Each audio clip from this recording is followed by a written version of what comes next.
Hello বন্ধুরা, বিসুকিয়া sweet simple কিচেনের তরফ থেকে আপনাদের সবাইকে জানাই স্বাগত। আজকে আমরা বানাতে যাচ্ছি ইডলি মশলা। তার জন্য আমরা প্রথমেই ইডলিটা বানিয়ে নিচ্ছি। ইডলি বানানোর জন্য কালকে বিরি কলাই আর চাল, এই বিরি কলাইটা আর চালটা বেটে নিয়েছি। আমি প্রথমে এইগুলোতে আগে তেল মাখিয়ে নিচ্ছি।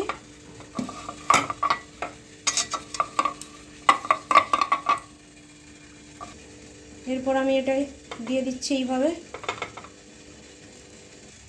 এবার আমি এখানে বসিয়ে দিচ্ছি ভাপে।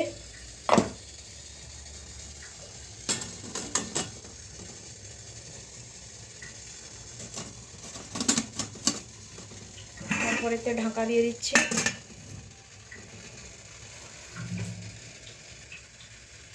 এরপর আমি এইগুলো বানিয়ে নিয়েছি, এই ইডলিগুলো বানিয়ে নিয়েছি।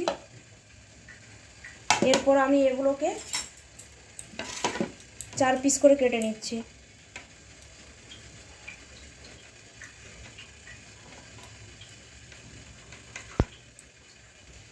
এইভাবে পিস পিস করে নেবেন, 4 পিস করে।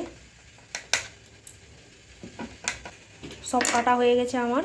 এবার ইডলি মশলা বানাতে যে জিনিসগুলো প্রয়োজন সেইগুলো: ক্যাপসিকাম কুচি, টমেটো কুচি, চাট মশলা, মিট মশলা মিক্স করা আছে, কাঁচা লঙ্কা কুচি, আদা কুচি, পেঁয়াজ কুচি, রসুন কুচি,